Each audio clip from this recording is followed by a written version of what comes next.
Hello, Rika Mason here from Eastern College, Australia, and I'm looking forward to working with you in a workshop regarding using IT in collaborative research. The process that I'd like us to go through at the workshop, it's only a short workshop, 50 minutes, will is based on one of the courses I do at my work, and Eastern College Australia is a small tertiary provider of a variety of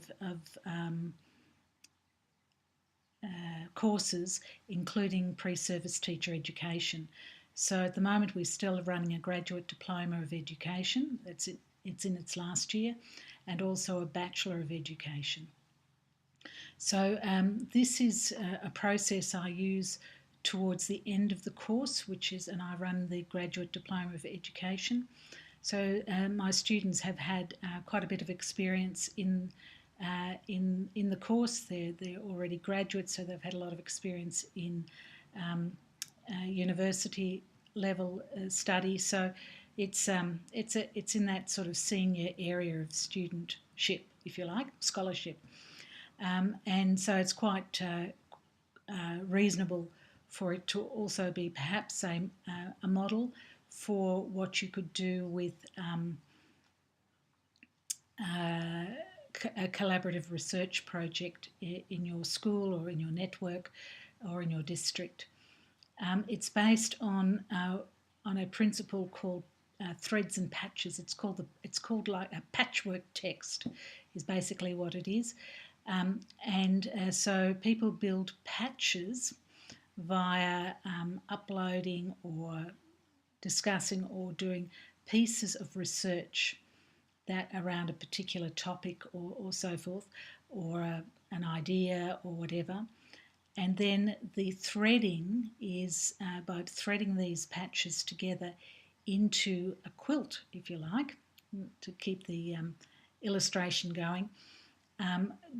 That becomes either the research pulled together, or it becomes a new program, or it becomes a new way of doing something in your school, or a way of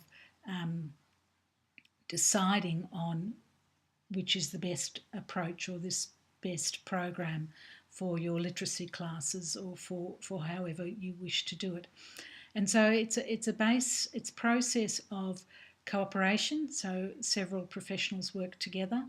They research in an agreed way. So not everybody researches the same thing.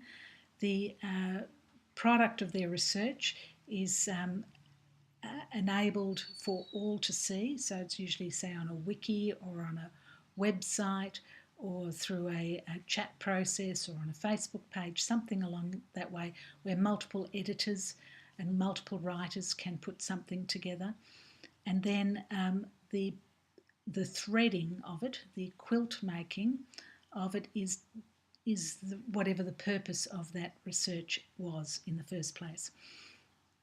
So we'll go through that process. It's really not a difficult process, and it may be something that you come back with and say, oh, gee, that's not hard at all. It's not hard.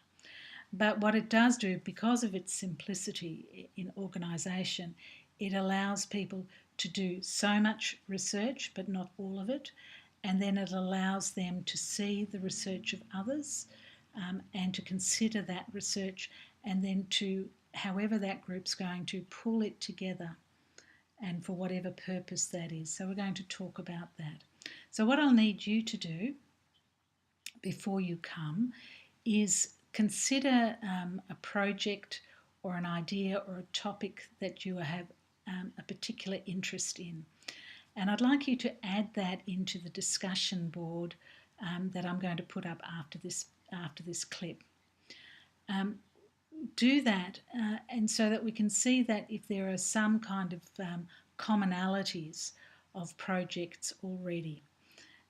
In your discussion, I'd also like you to think about publications that you might have read. This could include a textbook, or a